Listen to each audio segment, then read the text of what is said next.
모세의 변명이라 하는 제목으로 제가 말씀을 전하도록 하겠습니다.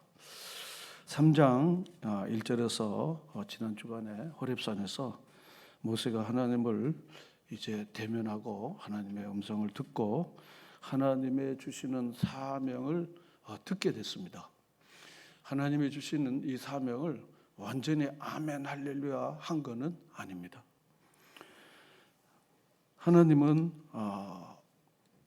모세에게 사명을 주시려고 호렙산에 찾아가서 그리고 하나님께서 이 모세를 만난 거예요. 모세는 하나님을 만날 마음이 없었습니다.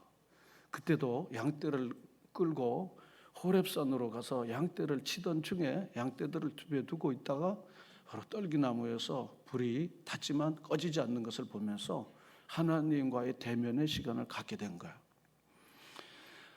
하나님께서 모세를 만나려고 작정하고 찾아오신 겁니다. 언제 하나님께서 모세를 만났는가? 80세 노인이 되어서 양치기를 하고 그리고는 이제 손자들과 함께 그리고 이제 양치기가 그냥 일상화되어 있는 촌노인이 있던 이 모세에게 만난 거예요. 영어말로 노바디 인생이 된 거예요. 아무도 알아주는 이가 없고 아무도 자기를 기억하는 사람도 없고 자기 과거 때문에 자기를 알아주는 것도 없는 채 그냥 촌노인으로 그저 그렇게 살고 있었던 이 모세에게 찾아온 거예요. 요즘 말로 하면 이 노바디는 별 볼 일 없는 촌노인에게 찾아온 거예요. 아무 존재도 없는 거예요. 그런데 하나님께서 이 모세가 필요해서 하나님이 모세에게 찾아온 겁니다. 사울에게도 하나님께서 사울이 필요해서 찾아온 거예요. 다메스크 언덕에서 이 사울은 예수님을 만날 마음이 눈꼽만치도 없었어요. 예수 믿는 사람들을 잡아서 그리고 대제사장에게 고발하는데 열이 한창 올라가 있는 때입니다. 굉장히 적대적인 상황이었습니다. 그런데 예수님께서 이 사울에게 찾아온 거예요. 사울에게 찾아온 거예요. 그리고는 사울아 사울아 네가 어떻게 해서 나를 핍박하느냐. 깜짝 놀란 거예요. 아니 누구이십니까? 나는 내가 핍박하는 예수라. 하나님이 주도적으로 바로 이 사울에게 찾아오신 거예요. 베드로에게도 마찬가지입니다. 밤이 맞도록 그물을 던졌으나 아무것도 낚지 않았던 낙심의 낙심을 겪고 있는 그때 떡 찾아와갖고 깊은 데 던지라. 주여. 그러나 이것이 바로 하나님이 찾아온 것입니다. 찾아온 겁니다. 이게 모세에게도 하나님이 바로 이 모세를 하나님께서 찾아온 거예요. 왜냐하면 하나님께서 모세가 필요해서 하나님께서 찾아온 거예요. 모세는 하나님이 자기를 찾아온 것에 대해서 굉장히 의아하게 생각했습니다. 어릴 때 어머니 요게벳에게 하나님에 대한 믿음을 어릴 때 듣고 그리고는 왕실에서 생활을 지내다가 그리고는 미디안 광야에서 무려 40년 동안 그리고는 옛날 이야기지 지금은 양치기로 그냥 평범한 베두인으로 그냥 이렇게 살게 된 거예요. 그리고 어머니의 하나님이었고 그리고 그 하나님이 그렇구나라고 생각하고 그리고는 이방의 제사장의 사이가 됐고 불신 십보라를 만났고 그러니까 이 모세는 신앙의 흔적이나 예배하거나 이런 환경과 관계없이 그냥 흘러가는 인생으로 살게 된 겁니다. 그때 하나님께서 이 모세에게 이 호렙산에서 떨기나무 가운데 하나님이 나타나신 거예요. 이렇게 하나님께서 친히 주도적으로 찾아오는 경우가 있습니다. 그러나 삭개오를 한번 생각해 보면요. 삭개오는 예수님을 만나고자 하는 마음이 너무 꿀떡 같은 거예요. 키가 작았어요. 그래서 돌감람나무 예전에는 뽕나무 위로 올라가갖고 예수님 한번 보고 싶고 자기 마음의 한과 서러운 거 그리고 자기의 모든 지난 과거를 좀 청산하고자 하는 그런 마음이 있은 거야.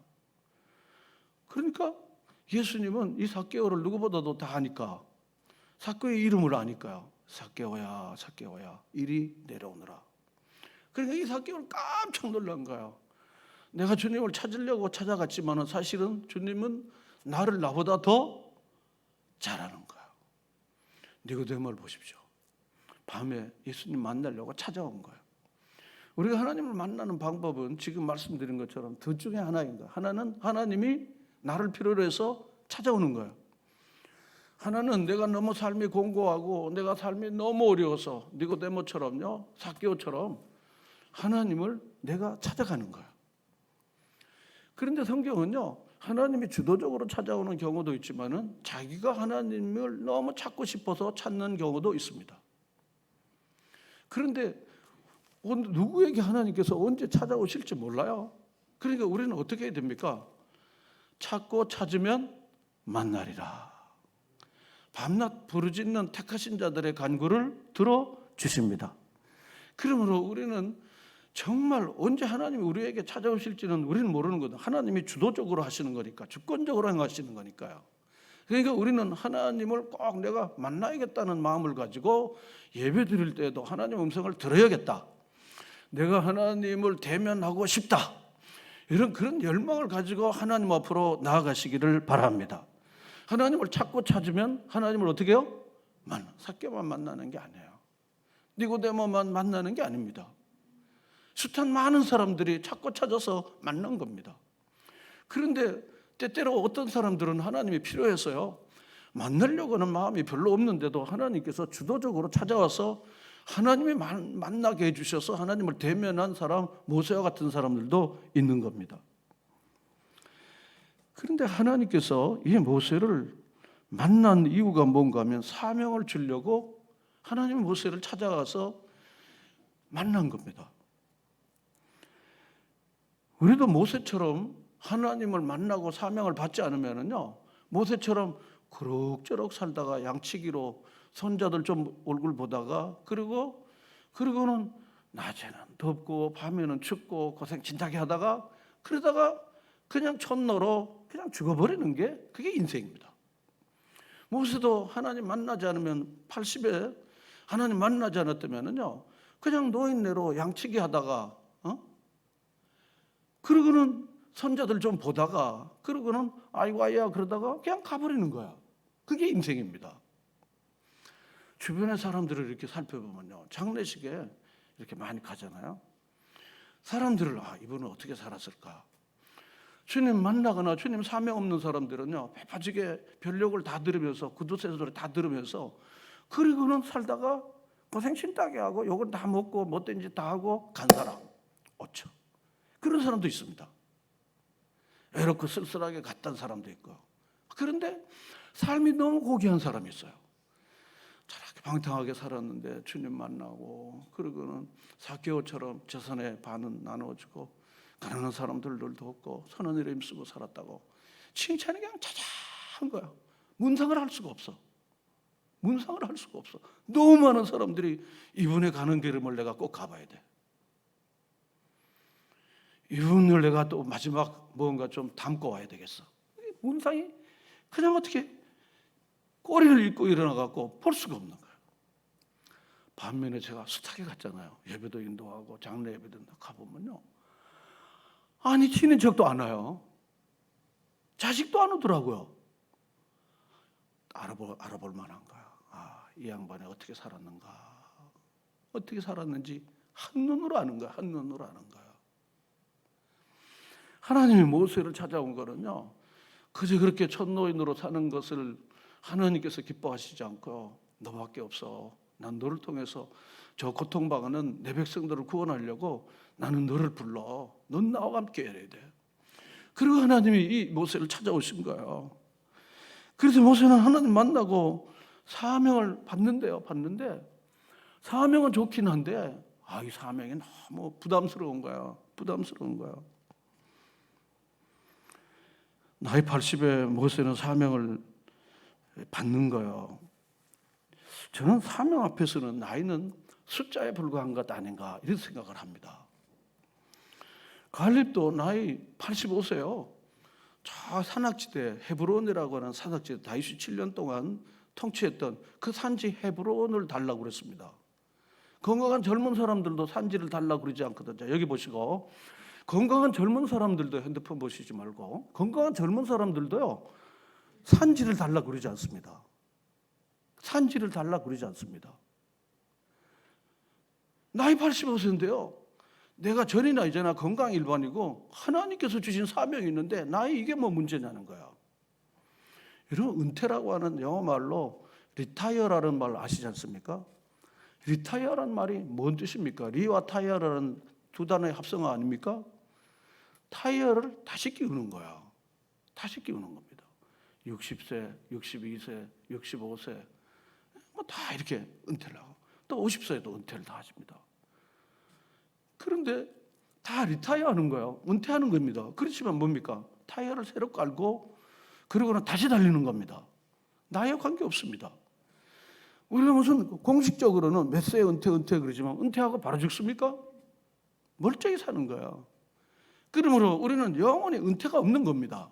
하나님께서 주시는 은혜로 평생의 주의 인자를 누렸은 우리가 주의 인자를 드러내는 삶을 사는 바로 평생 은퇴가 없는 평생 현역으로 마치 모세를 80에 하나님이 이렇게 불러주신 거예요. 불러주신 겁니다. 만약 하나님이 모세를 찾아서 만나지 않았다면 모세는 어떤 삶을 살았을까 생각하면요. 제가 여러 차례 지금 말씀드렸잖아요. 그렇게 사는 거예요. 그게 뭔 사는 겁니까? 그렇게 산다는 게 뭡니까? 더군다나 수장될 인생을 건져주신 하나님, 왕자로 살게 하신 하나님, 또 왕자가 말이죠. 살인자가 돼서 그리고는 도망자 인생을 산다. 이것도 하나님의 개입 없이는 이뤄낼 수 없는 거예요. 아니 왕자로서 이제 왕위 계승자로 눈앞에 있는데 아니 왜 뭐 사는데 거기 가서 거기 건드려 가지고 뭐 그러겠어요. 그래 하나님은 다 섭리가 있는 겁니다. 그렇게 해서 이래야 왕자가 왕위 계승자가 살인자가 돼 갖고 미디안 광야로 가고 도망자 인생을 산 거. 이게 하나님의 손길이 아니면 되겠어요? 가만히 이렇게 야근 사람들은요 어떻게 내 앞에 밥이 있는데 왜 이 밥을 이렇게 엎어쳐 갖고 그렇게 하겠어? 조용히 있다가 그 밥을 자기가 다 차지하지. 그렇지 않습니까? 사람이 그런 수는 다 있죠. 그런데 그 하나님의 손길이 아니면은 그게 모두 이루어질 수가 없는 겁니다. 그리고 하나님께서 딱 80에 호렙산에서 양치기 하는 이 노인 모세에게 찾아와 갖고 모세야 딱 이렇게 부르는 거야.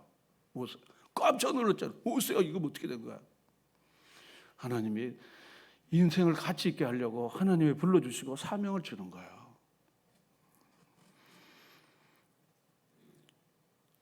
사명은 우리의 삶의 가치와 보람과 감격을 줍니다. 피곤치 않게 하고요. 늙지도 않고 날마다 사명을 향하여 쫓아나가는 아주 활기찬 삶을 살게 합니다. 그래서 우리 인생은 반드시 사명을 갖고 살면요. 피곤치 않습니다. 짜증나지 않습니다. 그리고 막 공허하지 않습니다. 사명이 없으니까 내가 죽지 못해서 이 일을 하지. 이럽니다. 막구멍이 파도치니 그렇지. 저놈들 장가만 가면 내가 이제 금방 때려치울 거라고. 그렇게 말하는 거죠. 사명이 없으니까 자기 알이 그냥 목구멍이 파도치기를 할 수 없이 죽을 맛으로 하는 거예요. 우리 여기 칸막이 공사를 월요일부터 하는데요. 그 전기를 하시고 또 같이 일을 하시는 집사님을 제가 이렇게 보면서 이분의 사명자구나 하는 생각이 든 거예요. 봄, 여름, 가을에 전기공사나 이런 뭐 공사를 해갖고 웬만큼 돈을 다 모아놨다가요. 그리고는 겨울에 3개월은요 태국이든 인도 우리 선교지에도 가서 다 하고요. 일본 토베치 교회 가서도 다 가서 수리하고 다 하고 항공권을 누가 끊어주면 끊고 아니면 자기 돈으로 항공권을 걷고 거기 숙식비를 다 대고 필요하면 또 가서 자재도 자기 돈으로 사고 그렇게 해갖고는요 가서 그 일을 다 이렇게 하시고 오는 거예요. 그게 누가 시켜서 하는 겁니까? 누가 시켜서 하겠습니까? 자기 돈 들여갖고 하는데 월급 받고 하는 분들도요 그렇게 지치고 힘들고 막 짜증나는 판인데 자기 돈 들이고도 사명 때문에 그렇게 하는 거예요. 제가 새벽 기도를 마치면요 7시 10분 20분 뭐 이 정도 됩니다. 그럼 보통 일하시는 분들이 8시에 일을 하시는데요 8시 일을 하시는데 이분은 7시 10분만 되면 늘어오시는 거예요. 그 7시 10분에 오시면요 벌써 전기를 다 들고는 가갖고는요 하시는 거야. 좀 쉬었다. 저기 따뜻한 거 한 잔 이렇게 잡수시고 하시죠. 그 이후에 이제 8시 되면 우리 봉사자들이나 이렇게 오시면 이렇게 하시는데요. 제가 이렇게 보면서 이분은 정말 하나님이 주시는 그 은혜를 받고 이 사명으로 하시는구나. 그렇습니다. 이분들이 인건비를 일당을 치는데도 이게 일당이 아닌 거예요. 아닌 겁니다. 요즘 망치 만들면 다 30만 원, 25만 원, 40만 원 이상입니다. 망치 만들면요. 몸만 빼면 다 그게 우리 인건비입니다. 근데 이분들은요, 제시하는 금액이요, 이거는 이건 도저히 말도 못하는 금액을 제시한 거예요. 이렇게 해서는 안 되겠다. 제가 마음이 이렇게 마음이 되는 거죠. 사명의 사람을 흥분시키고 사람을 감동시키는 거죠. 그래서 이 모세도 하나님께서 찾아와 갖고 모세에게 이민족을 해방하는 그 사명을 모세에게 준 거예요. 자, 본문 말씀으로 가겠습니다. 본문 말씀에 가보면요, 9절 가면 이제 가라 그랬습니다. 이제 가라. 이스라엘 자손의 부르짖음이 내게 달하고 애굽 사람이 그들을 괴롭히는 학대도 내가 보았으니 그랬습니다. 달하고 보았으니 하나님의 아픔이에요. 하나님이 얼마나 고통당하는 사람들의 그 아픔을 자기 아픔으로 여기신다는 것을 우리는 성경 전체를 통해서 보는 거예요. 이제 내가 너를 그랬습니다. 내가 너 모세를 바로에게 보내어 너에게 내 백성 이스라엘 자손들을 애굽에서 인도하여 내게 하리라 그랬습니다. 이제 너를 이스라엘 백성의 해방자로 나는 너를 보내련다. 이렇게 하나님께서 모세에게 그렇게 이야기를 하십니다. 그냥 모세는 이게 거룩한 일이고 자랑스럽고, 그리고 자기가 젊을 때 나이 40대 내가 이걸 꼭 하려고 하는 마음도 가졌는데 막상 자기 앞에 일이 딱 닥치니까 이걸 내가 어떻게 하지? 좋은 일이긴 하지만 꼭 필요한 일이지만 내가 어떻게 할까? 그런 마음의 겁과 두려움이 생긴 거예요. 당시 이집트 왕에게 가서 담판을 해갖고 이스라엘 백성을 해방시킨다. 더군다나 과거에 내 딱지가 있는데, 모세의 딱지가 뭐예요? 모세의 딱지가 뭐예요? 살인자로 도망자가 된 거예요. 지명수배 상태가 있는 거예요. 그런데 어떻게 그 왕실에 가갖고 그렇게 하겠어요? 그거 나도 젊을 때 좀 하고 싶은 마음이 있어서 그래서 울분이 좀 있었는데, 그런데 지금 내가 또 어떻게 간단 말이야. 마음이 어려운 거야. 걱정이 앞서는 거야. 지금 나이 80이 된 이 모세에게 한 번도 가보지 않는 길이에요. 도망가는 길로 갔지 해방자로 그리 가진 않았거든요. 왕실에서 미디안으로 도망 나갔지, 지금 거룩한 하나님의 부르심을 받고 해방자로 지금 다시 애굽의 왕실로 간다. 이게 가보지 않은 길이에요. 그런데다가 한 번도 해보지 않는 일을 한 거예요. 지금요, 왕궁에서 그는 왕자로 지냈죠. 그리고는 양치기로 40년을 지냈는데 이스라엘의 하나님이 내가 너를 보냈다. 이제는 이스라엘 백성들을 해방시키는 해방자로 가라. 가보지 않는 길을, 한 번도 해보지 않는 일을 딱 자기가 맡았다고 생각하니까 이게 두려움이 앞서는 것은 당연하지 않습니까? 그래서 너무 부담감이 있는 거예요. 부담감이 너무 많은 거예요. 제가 요즘 결혼들 잘 못하고 안 하잖아요. 그런데 결혼들 잘하는 애들이 있어요. 뭐가 하면요, 못 모르고 좋아갖고 얼른 하는 거야. 나 20대. 그런 애들은 결혼이 잘 돼요. 그리고 약간 찌지고 볶지만 그런 대로 잘 살아요. 그런데 잘 살아요. 못 모르고 하는 거야. 그래서 애 낳고 난 결혼 생활이 이런 줄 알았으면 안 할 거라고. 못 모르고 해야 그 결혼을 제대로 하는 거예요. 그게. 저도 사실은요, 목자도 모르는 거예요. 집안에 목사도 없어요. 그리고 나는 목사라는 사람들은 좀 불쌍하게 생각했어요. 대학 시절에는요. 집으로 먹지 왜 그 공양미를 먹고 사나? 공양미 아십니까? 우리 교회는 공양미가 없지만 제가 붙이는 이름이 공양미예요. 성미. 이 성도들이 쌀봉지를 이렇게 가져가갖고 이렇게 채워주면요, 목사가 그걸로 이제 밥을 해 먹는 거예요. 그냥 자존심 상하는 거예요. 우리 엄마도 가져갔어요. 그래서 난 그건 사람이, 남자가, 호대 멀쩡한 남자가 할 일은 아니구나. 뭣도 모르고 나는 그렇게 생각한 거예요. 그렇게 생각했는데 어떻게 신학 공부를 하고 또 그렇게 이렇게 했는데요. 갈수록 이게 쉬운 게 아닌 거야. 이게 내 한도를 넘어서는 거야, 이게. 그만두지도 못하고 또 하려니 고되고 이거. 그래서 제가 생각하니까 못 모르고 했으니 했지. 이것저것 다 알았으면 나도 안 왔을 거다. 안 났을 거다. 그때 마침 아주 교육청에서 내가 사표를 내니까요. 요즘 젊은이들이 사표를 내고 나중에 후회하는 경우가 많으니까 내가 몇 달간은 이 사표를 수리 안 하고 둘 테니까 언제든지 마음이 좀 바뀌면 오라고 이러더라고요. 그래서 내가 가볼까 그러다가 남아 이런 뭡니까? 어떻게 내가 가는 거야? 사나이가 대도를 이제 걸어갔는데 어떻게 밥 한 술 편하게 먹자고 그리고 월급 제때 좀 받자고 내가 거기를 갈 수가 없지.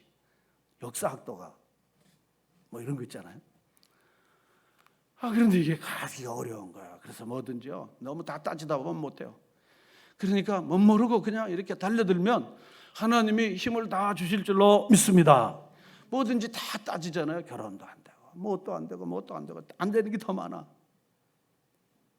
이게 모세는요 지금 애굽의 왕실에 살아봤지, 왕실 권력이 어떤지를 알지, 그리고 자기 자신이 40년 광야에서 양치기로 지냈지, 지명수배자라고 자기가 생각하는 이런 기억력은 충분히 있거든요. 그러니까 바로 여기 가서 단판을 해서 건진다는 게 이게 도무지 될 일이 아닌 거야. 틀무지 않은 겁니다. 그러니까 뭐가 생기는가 하면요, 자꾸 변명과 핑계가 나오는데 오늘 제목이 모세의 변명이에요. 핑계를 말하는 거예요. 종교개혁자 마틴 루터는요, 올려주실까요? 우리 마음은 뭘 만드는 공장이라고요? 우상을 만드는 공장이에요. 돈만 우상이 아니에요. 하나님보다 더 사랑하는 우상들이 다 있어요. 다 있습니다. 자기 마음에 한이 된 거, 자기 마음에 원하는 거, 그런 우상을 계속 만드는 공장이 우리 마음입니다.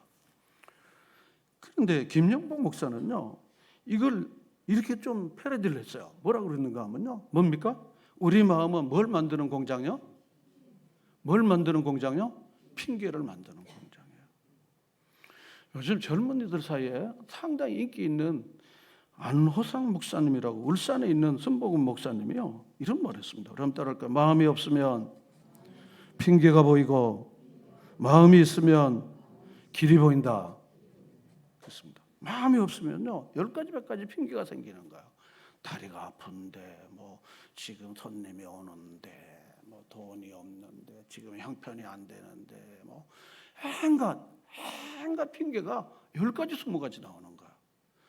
제가 예전에 그 학생들 데리고 수련회 할 때 되면요, 애들이요 멀쩡히 막 뛰던 애들이요, 멀쩡히 뛰던 애들이 수련회 가자 그러면 뭐라 그러는가 하면요, 배가 아파서요. 그러니까 수련회만 가까이 되면 배가 아프지, 그렇게 웃어요. 집에 가야 되는데 엄마가 아픈데 수련회 한다니까 엄마가 아프지 이러니까, 숙제해야 되는데 수련회 가려고 그러니까 숙제가 생각이 나지. 다 그러는 거예요. 내가 숙제도 해줬어요. 간호학개론, 예방간호학, 이 두꺼운 책을 다 정리해갖고 가르쳐주겠어요. 수련회 데려가려고. 그래서 예방간호학 내가 숙제해 주느라고 어느 정도 예방간호라는 거를 제가 공부를 했어요. 수련회 데려가려고 별것 다 했죠. 뭐. 그러니까 우리 마음은요, 마음이 없으면요 핑계가 벌써 10개 100개 나오는 거예요. 마음이 있으면요 뭐가 보입니까? 길이 보여요. 없던 길도 만들게 됩니다. 없던 길도 만듭니다. 그러니까 모세는요 좋기는 좋은데 자기가 하기에는요 너무 벅차니까 그 다음부터는 이제 핑계거리가 하나 둘 셋 넷 계속 나오는데 오늘 핑계 5개를 이야기하는 거예요. 3장 4장에서요. 자, 먼저 첫 번째로 보면요, 3장 4장에서 하나님과의 대화는 굉장히 논쟁적입니다. 5번의 핑계인데요, 모두 하나님과 나눈 대화는 13번입니다. 모세는 하나님의 말씀에 매 순간 대응하는데 짤막하게 대답하거나 말없이 따르거나 아니면 질문하거나 따지거나 계속 그럽니다. 이게 바로 모세는요, 말투가 처음에는 대답하다가 그다음에 반문하다가 그다음에 추궁하고 막 그런 형태로 막 격양되어 가지고 갑니다. 난 못한다니까 왜 자꾸 그러십니까? 막 그 정도까지 이제 마지막 5번째는 난 못한다는데 왜 자꾸 그러십니까? 이 단계까지 간 거야. 하나님께서는요, 모세를 위대한 하나님의 사람으로 선택해 갖고는요, 너밖에 없어. 이 이스라엘 백성들을 해방시키는 데는 너밖에 없어라고 마음은 딱 정했기 때문에요.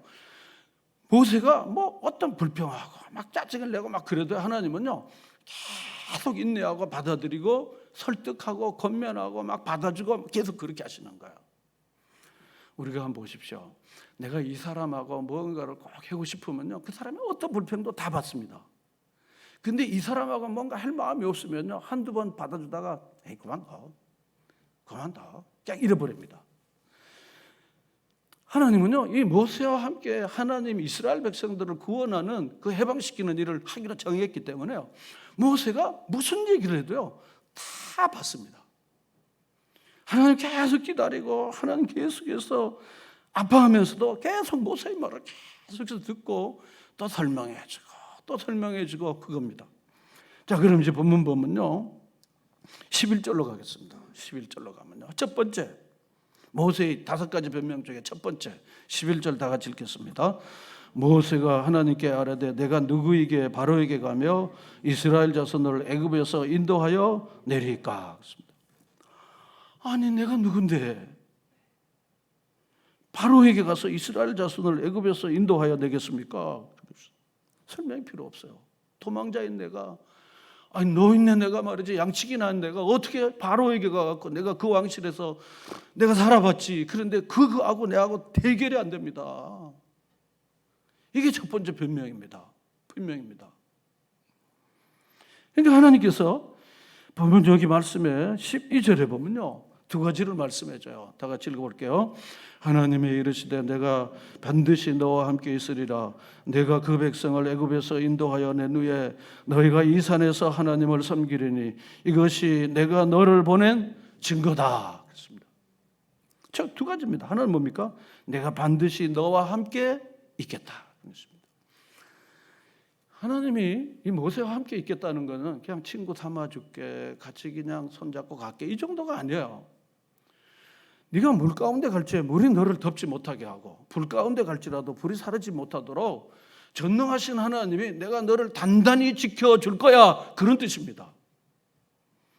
하나님이 내가 너와 함께 한다는 거는요 그냥 말동무하고 그냥 친구나 되어주고 밥이나 같이 먹어주고 동무로 삼고자, 그걸 말하는 게 아닙니다.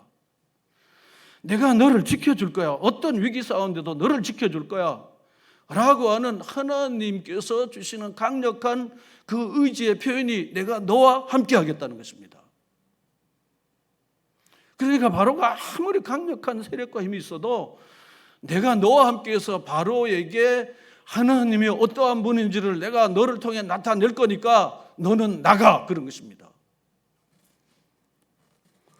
그리고 예언적 약속을 해요. 내가 그 백성을 애굽에서 인도하여 낸 후에 너희가 이 산에서, 이 산이 무슨 산입니까? 호렙산이에요. 지금요 출애굽기 19장 20장에서는 이 산을 시내산이라고 합니다. 이스라엘 사람은 지금도 바로 이 호렙산과 시내산을 모세의 산이라 이렇게 부릅니다. 그래서 이 산에서 하나님을 섬기리니 이것이 내가 너를 보낸 증거다 그랬습니다. 예언적 약속을 하는데 이미 성경을 우리가 알고 있지 않습니까? 이스라엘 백성들이 모세의 인도 아래 출애굽해갖고 이 시내산에서 와서 예배를 드리는 일이 실현됐습니까? 안 됐습니까? 그대로 된 거예요. 하나님은 자기가 사람들에게 말씀하신 것들을 반드시 하나님은 이루시는 하나님이시라는 것을 분명히 보여주는 것입니다. 그러므로 우리의 짧은 경험이나 우리의 짧은 이해를 통해서 하나님을 마구 자기 임의로 움직이는 것은 바람직한 일이 아닙니다. 지혜로운 일도 아닙니다. 하나님의 말씀하신 것은 반드시 이루어진다는 믿음을 가지고 여러분이 경험을 넘어선다 할지라도 말씀에 너희들이 순종하는 것을 잘 배워나가시는 여러분이 되시기를 바랍니다. 결국 이렇게 됐단 말이에요. 그 다음에 13절로 가는 거예요. 모세가 하나님께 또 질문을 한 거예요. 내가 이스라엘 자손에게 가서 이르기를 너희의 조상의 하나님이 나를 너희에게 보내셨다 하면 그들이 내게 묻기를 그 하나님의 이름이 무엇이냐? 내가 무엇이라고 이스라엘 백성들에게 말할까요? 뭔가 이스라엘 백성들에게 가서 하나님이 나를 여러분들에게 보내어서 여러분들을 이 애굽의 이 고통에서 구출하도록 나를 하나님께서 보내셨다 이렇게 말하면은 이 사람들이 아니 그러면 당신을 보낸 하나님이 누구인지를 좀 말해 주시오라고 말하면 내가 뭐라고 말할까요? 이렇게 묻는 거예요. 모세는 적어도 애굽의 왕실에서 철학과 학문을 배운 사람이야. 왕이 계승자로 수업을 했으니까 이 정도의 논리적 추리는 충분히 할 수 있는 사람인 거야. 나이가 80이지만요. 왜냐하면 젊을 때 제대로 공부해 놓으면요 80이 아니라 더 많이 가도 그게 다 나옵니다. 제가 영어로 성경을 읽거나 영어로 책을 읽는데 아무 어려움이 없어요. 그렇죠? 못 믿습니까? 장로님 못 믿습니까? 예. 실제로 그렇게 한다니까요. 지금요. 한다니까요. 근데 지금 공부한 걸로 된 게 아닙니다. 19, 20살에 공부한 거예요. 한 번 공부를 해놓으면요. 제가 이렇게 보니까 평생 가는 거예요. 언제까지? 죽기 전에 혹은 치매 전까지는요. 충분히 되는 거예요. 그러니까 모세도 애굽의 왕실에서 40년 동안 왕자 수업을 해놓은 게 있기 때문에 나이 80에 양치기여서 다 잊어버린 것 같아도요. 사고력은 논리력은 다 있는 겁니다. 그래서 저는요 청년 학생들에게 책을 많이 읽어라. 내가 그걸 아주 지금은 만날 기회도 없고 잔소리같이 들리기 때문에 뭐 그렇게 이제 할 일이 없고요. 여러분들도 마찬가지예요. 여러분 틈만 나면 스마트폰 대신요 논리력과 창의력과 그리고 새로운 도전 정신을 주는 좋은 신앙서적들을 여러분 손에 놓치지 말고 늘 보시기를 바랍니다. 생각이 굳어지지 않더라고요. 나이에 관계 없습니다. 나이에 관계 없어요. 김영석 교수님은 나이 100세가 넘었는데도 계속 책을 읽고 계속 강의를 하고 계속 책을 쓰는 거예요. 나이에 관계 없는 겁니다. 그래서 이 모세가 다 그렇게 하나님 앞에 하는 거예요. 실제로 이 모세는 지금 이스라엘 백성들에게 가서 내가 보냈다. 그런 상황이 아니에요. 5장 이후에 이제 그 일이 이루어지죠. 그런데 그걸 이미 논리라고 추리를 다 한 거예요. 그러니까 하나님 앞에 그걸 받아야만 내가 사람들이 물으면 내가 대답할 거 아닙니까? 그러니까 14절에 하나님이 최초로 성경에서 최초로 유일하게 나는 스스로 있는 자다라고 하고 딱 표현합니다. 하나님이 자기 존재를요 이렇게 표현한 경우는요 유일무이합니다. 여기 14절에 보면요 나는 스스로 있는 자다. 이걸 한문 표현으로 하면 뭡니까? 자존자다라는 말입니다.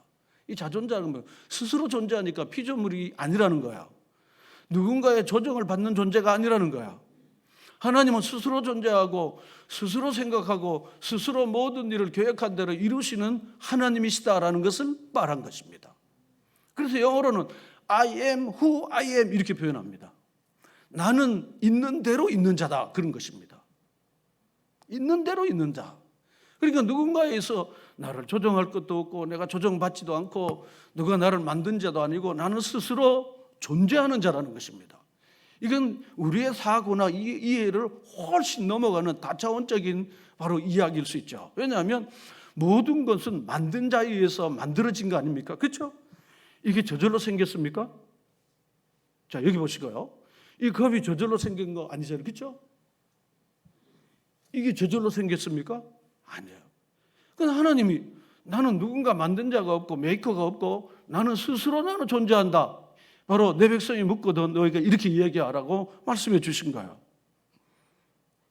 그리고는 두 번째로 스스로 존재하는 자가 내가 너희를 보냈다고 이야기한 거예요.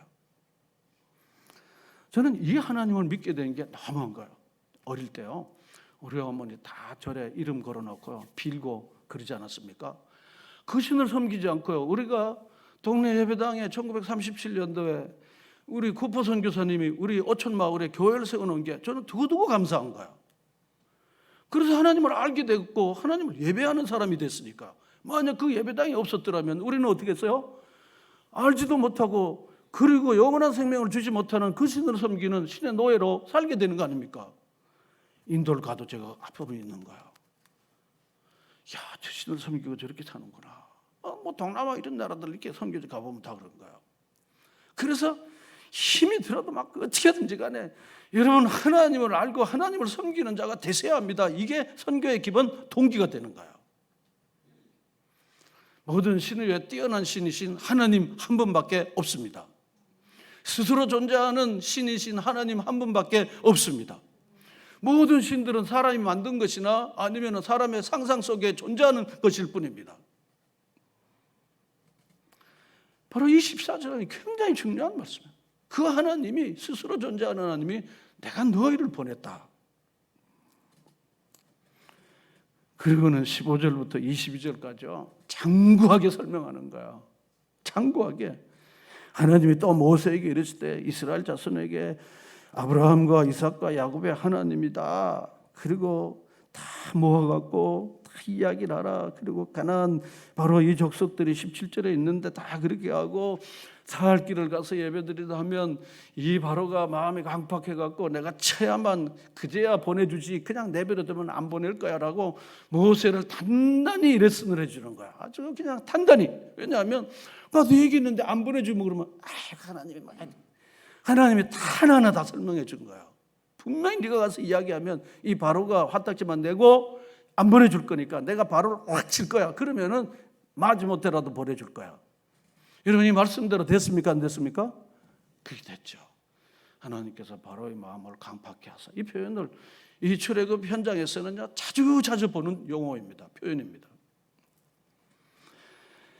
놀라운 사실은 21절과 2절이에요. 우리 21절과 2절 말씀을 다 같이 읽겠습니다. 내가 애굽 사람으로 이 백성에게 은혜를 입게 할지라 너희가 나갈 때에 빈손으로 가지 아니하리니 여인들은 모두 그 이웃 사람들과 및 자기 집에 거류하는 여인에게 은폐물과 금폐물과 의복을 구하여 너희 자녀를 꾸미라. 너희는 애굽 사람들의 물품을 취하리라. 아니 탈출하는 노예가 주인하고 싸워갖고 뭐 빼앗을 수 있는 기력도 없는데요. 사실은 뭐 무교병 먹고 막 급하게 막 탈출하는 거 아닙니까? 그러는데 하나님께서는 뭐라 그러냐? 애굽 사람들이 소중하게 여기는 금, 은, 폐물과 좋은 옷을 너희들이 다 가지고 나오게 할 거라고. 하나님께서 탈출하는 백성들이 거지같이 나오지 않고 그리고는 왕의 백성처럼 나오도록 내가 해주겠다고 그랬어요.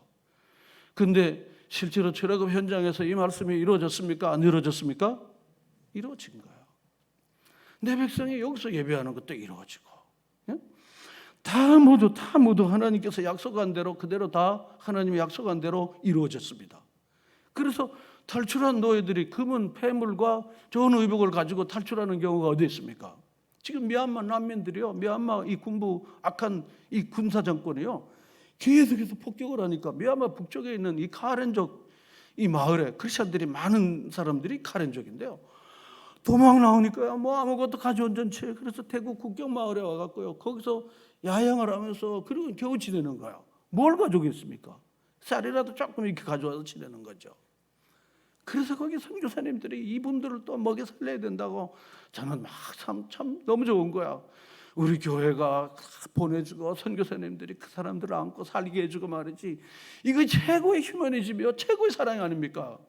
다 자기 먹고 살기 바쁜 판에 나도 어려운데 뭐 누굴 도와. 이게 바로 우리인데 말이지. 우리가 십시일반으로 막 이렇게 보내줘서 이 고통당하는 사람을 살리는 게 바로 출애굽의 하나님의 마음을 갖는 사람들이 하는 일이에요.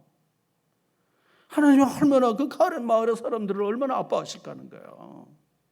그러니까 그 마음을 가지고 공유하는 사람들이 그래도 쌀이라도 한 대 잡수도록 꼼꼼하고 모아갖고 그렇게 보내는 거야. 월드비전이 하죠, 교회가 하죠, 다 모두 그렇게 하는 거야.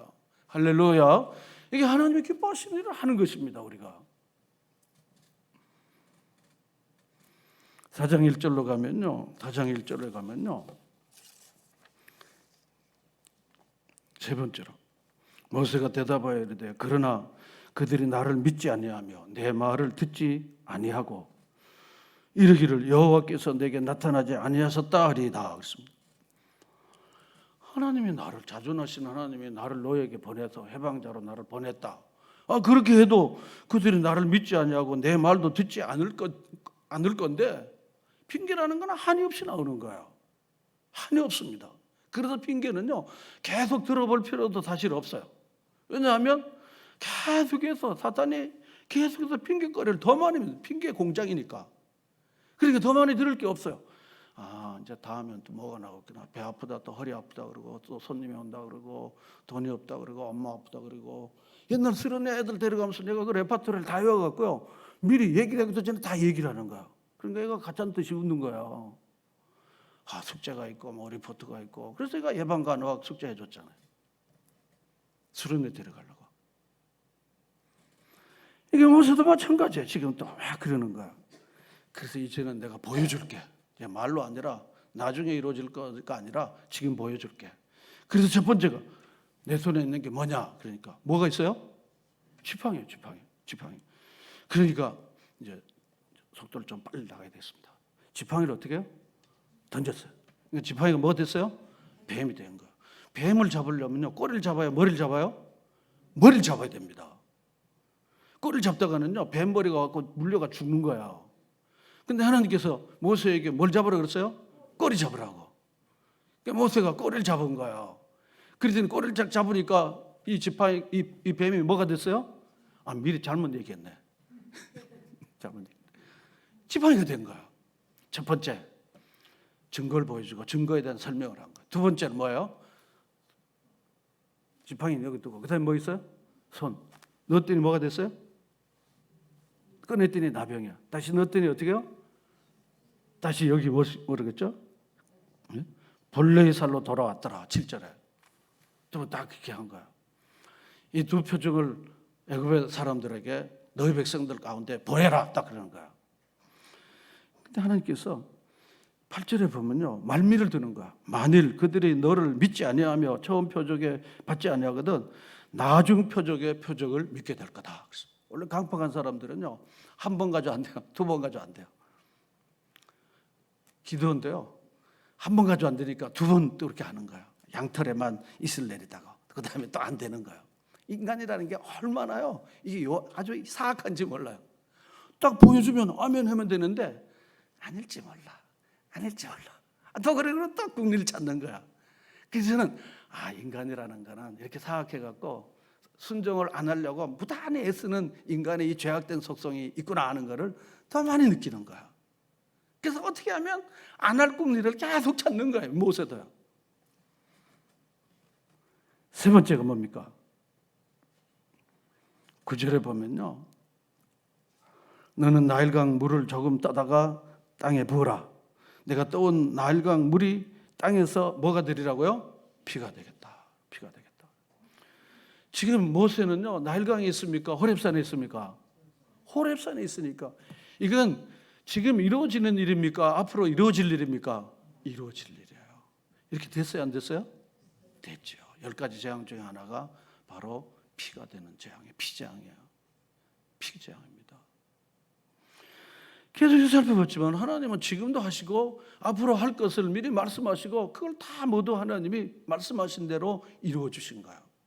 그러므로 우리의 이성과 우리의 얕은 경험으로 하나님의 말씀을 마구 재단하거나 마구 자르거나 할 필요가 없다는 거죠. 믿음은 바라는 것들의 실상이요, 보지 못하는 것들의 증거다. 아직 보거나 만지지 못하다 하나님의 말씀은 반드시 이루어진다는 확신을 가지고 신뢰하고 여러분 나아가시기를 바랍니다. 여러분, 만약 여러분의 이성으로 다 이해되어지고 여러분의 경험으로 다 소화되어지면 그 하나님 믿을 가치가 없는 분입니다. 우리 얄팍한 우리 생각으로 다 이해되어지는 하나님을 뭘 믿겠어요? 저다도 안 믿겠어요. 이해 다 되는 우리의 이 얄팍한 이 타락한 이 이성을 가지고 다 이해되어지는 하나님이라면요, 그리스 로마 신화에 있는 변덕신 같은 거야. 그 신을 뭘로 믿겠습니까? 믿을 수가 없어요. 하나님은 반드시 그렇게 해주시는 거예요. 그러니까 모세는 떨기나무 체험에서부터요, 하나님의 설득, 권면, 기적, 표적까지 다 이렇게 경험하게 된 거예요. 스스로 있는 자가 내가 너를 보내는 거야. 너가 본래 원했던 거니까 이제는 내가 너를 보내는 거니까 그리고 이 지팡이 가지고 가면 돼. 이렇게 하고 하나님께서 증거를 다 보여준 거예요. 그래도 안 돼요. 싫으면요 이러고 저러고 싫은 거예요. 여러분 아셔야 돼요. 싫으면요 아무리 증거 설득해도 그러면 좋아 네네네 하지만요 결국 싫은 거야. 그 저는 많이 겪어봐갖고요. 저 사람이 싫어하는구나. 그러면 시작부터 안 해요. 시작부터 안 해요. 저 사람 본래 싫은 거니까. 인간이 그렇습니다. 기도는 근사하게 하지만요, 말은 근사하게 하지만요, 싫은 거는요 아무리 설득하고 권면하고 동의해도요 안 합니다. 자, 본문을 보십시오. 10절에 보면요 모세가 어떻게 했습니까? 여호와께 이르되 오 주여 나는 뭡니까? 말. 이제 또 말로 또 화제를 바꾸는 거예요. 핑계 공장에서 나오는 제품 중에 난 말을 잘 못하니까 말이 되기도가 안 되는 거야. 왜냐하면요 모세는요 애굽의 왕실에서 무슨 수업을 받았습니까? 왕실 수업인데요. 스피치 수업은 기본적입니다. 논리, 수사, 이거 기본으로 하는 거야. 그러니까 말 잘 못한다는 말이 이해가 잘 안 되는 거예요. 출애굽기 2장에 보면요, 이스라엘 히브리 사람 둘이 막 싸우니까 너희들이 왜 그렇게 싸우냐? 우리끼리 이렇게 이방 나라에 와갖고 고통스러운데 서로 격려해 줘야 되는데 이렇게 싸우지 말아라. 그러니까 이 사람 중에 한 사람이 뭐라 그랬어요? 당신을 우리가 무슨 재판관 조정자로 세웠습니까? 이렇게 얘기하는 거예요. 그 말의 문맥을 살펴보면 뭡니까? 모세가 말을 잘해요 못해요? 잘하는 거죠. 원래요 하나님의 일을 하려면 말도 못하고 못한다고 그럽니다. 딴 데 가갖고 친구들 만날 때는 수다가 잘 나옵니다. 여러분 그걸 아셔야 돼요. 다른 데 가서는요 얼치하지만요 하나님을 하자면요 다리도 아파요, 나는 말도 잘 못해요, 뭐 해요, 이게 나오는 거예요. 여러분 그걸 아시고 동력할 때 여러분 이런 사전적인 성경 이해를 가지고 가셔야 된다는 거예요. 원래 세상에 말 잘하는 사람들은요 교회 와갖고는요 다 못해 그러는 게 그게 일상적입니다. 사단이 그렇게 만드니까요. 그러니까 하나님께서 11절에 뭐라고 말씀했는가 하면요 누가 사람의 입을 지었느냐, 말 못하게 하는 것도 말하게 하는 것도 맹인이 되게 하는 눈 밝은 자도 다 하나님이 하시는 거야. 그러니 12절에 이제 가라, 내가 내 입과 함께 있어서 할 말을 내 입에 내가 가르쳐 줄 거야. 그러니까 그 걱정하지 말아라는 거야. 걱정. 사실 이 목사는 설교와 이렇게 말을 이렇게 하는 거예요. 가르치는 사람들은 말로 이렇게 하는 거죠. 근데 제가 이제 30-40년 이렇게 경험하면서요, 이게 걱정할 필요가 없겠구나. 하나님이 입술에 말을 어떻게 해요? 담아주셔요. 노인은 노인에게 필요한 말을 담아주고요, 높은 사람은 높은 사람에게, 배운 사람은 배운 사람에게, 법조인은 법조인에게 맞는 말을 하게 하고요, 아주 낮은 분들에게는 또 그렇게 맞는 말을 하시더라고요. 하나님이 입술에 하나님께서 말씀을 다 담아주시는 것을 저는 경험했습니다. 문제는 하나님의 마음을 가지고 가느냐 안 가느냐는 것이지, 가기만 하면 하나님께서 입에 말씀을 담아주시더라고요. 문제가 없어요. 온난 사람도 문제가 없어요. 미국 사람도 문제가 없어요. 캄보디아 사람도 문제가 없어요. 인도 사람도 문제가 없어요. 그냥 이 말 저 말 다 맞춰도요 다 그들에게 말을 할 수 있도록 만들어 주시는 거예요. 여러분 걱정할 필요가 없어요. 하나님이 입에 할 말을 담아. 예수님이 제자들을 보내면서 무슨 말을 할지 걱정하지 마라, 너가 할 말을 내가 너희 입에 담아주리라 그랬습니다. 믿으십니까? 그러므로 우리는 핑계 대신 뭔가 할 요량을 자꾸 하시면은 하나님께서 능력을 주시고 기회를 주시고 사람을 만나게 해주시고 모든 일을 해주시는데, 모세가 하도 그렇게 말도 안 되는 얘기를 자꾸 하니까, 야 임마, 너 3살 위인 아론, 말 잘하는 그 아론을 내가 붙여줄 거야 하고 입을 딱 막혀버리는 거야. 사람은 이게 사람인 거야. 그러니까 모세가 그래도 안 되는 거야. 13절 다 같이 읽겠습니다. 그래도 안 되는 건 안 돼요. 13절 다 같이 읽겠습니다. 모세가 이르되 오 주여 보낼 만한 자를 보내주소서. 이쯤 되면요, 주님 제가 이제는 가겠습니다, 기도해 주세요, 막 이렇게 나와야 되는데, 지금 모세의 태도는 뭡니까? 보낼 만한 자를 보내주십시오. 나는 그런 자가 못 돼요. 와이미 이러는 거야. 왜 나를 이렇게 부르십니까? 이 촌노인을 왜 나를 이렇게 부르십니까? 지명수배를 받고 말도 못한다고 그랬는데 왜 나를 자꾸 이러십니까? 모세가 막 그렇게 나간 거예요.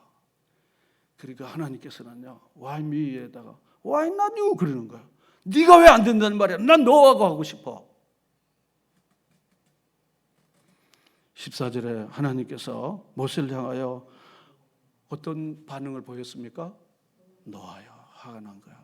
하나님이 사람같이요 모세를 그렇게 이스라엘의 위대한 종으로 선택하고 그렇게 하길 원하고 높여주고 그 인생을 새롭게 하길 원하는데요. 그러는데 이 모세는요 계속해서 변명 핑계를 계속 대니까 화를 버럭 내는 거야. 여러분, 하나님이 우리에게 서운한 감정을 넘어서 화나지 않도록 여러분, 하나님이 선하심과 인자하심으로 우리를 돌보아 주시고 우리에게 복을 주시고 우리 인생을 놀라운 인생으로 만드시고자 우리를 부르시는 것에 여러분 이쯤 되면 아멘 하고 나가시는 여러분이 되시기를 바랍니다. 하나님이 불러주시면요 우리를 기껏 뺏겨 먹고 그리고 거지로 살게 하려고 부르시는 분이 아니셔요. 우리를 놀라운 인생으로, 축복된 인생으로, 가치 있는 인생으로, 그리고 VIP 인생으로 너밖에 없어. 그리고는 모세는 위대한 인생이 된 거야. 촌노인으로 그냥 살다가 죽을 이 노인을 불러다가 이스라엘의 최고 위대한 인생이 된 거야. 그래서 히브리서 11장에 보면요, 히브리서를 보면요 모세를 예수님과 대조하면서 설명하는 거예요. 그리고 하나님의 얼굴을 대면했지만 죽지 않은 자는 모세밖에 없다고 했습니다. 그리고 내가 모세에게는 내 속내를 하나도 말하지 않은 것이 없다, 그렇게 말씀한 거예요. 모세는 위대한 인생이 됐습니까? 안 됐습니까? 위대한 인생이 된 거예요. 하나님이 불러주셨기 때문에 된 거예요. 여러분, 하나님이 여러분과 저를 불러주실 때 이제는 우리가 가지고 있는 이 지팡이 하나면 충분하다는 믿음으로 순종으로 하나님께 선한 도구로 쓰여지는 여러분이 다 되시기를 축원합니다. 그러므로 큰 일을 이루시려고, 나를 놀라운 인생으로 만들어 주시려고, 나를 쓰레기 인생에서 정말 놀라운 황금 같은 이런 다이아몬드 인생으로, 명품 인생으로 만들어 주시려고 나를 그렇게 인내하며 부르는 거예요. 여러분, 부르실 때 주여 제가 여기 있습니다, 주여 나를 써주십시오, 이렇게 이사야처럼 고백되어지는 거룩하고 영광스러운 인생의 길로 나아가시는 우리 모두가 되시기를 주의 이름으로 축원합니다. 우리 반주를 맞춰서 다 같이 한번 기도할 때, 하나님, 제가 주님의 부름 앞에 주님이 나를 부르셨을 때 주님, 나는 어떻게 대답할까요? 주님 앞에 어떻게 내가 대답할까요? 주님, 모세 오늘 이 5가지 변명을 보면서 나는 혹시 변명 공장으로 늘 그동안 흐지부지하게 이렇게 지내지는 않았는지 하나님 이제 들려지게 하시고 부름받아 나선 이 몸 어디든지 가오리다, 하나님 이 고백이 있는 신앙의 사람으로 살게 해주십시오 하고 우리 다 같이 우리 한 2, 3분 정도 합심해서 기도하겠습니다. 할렐루야. 좋으신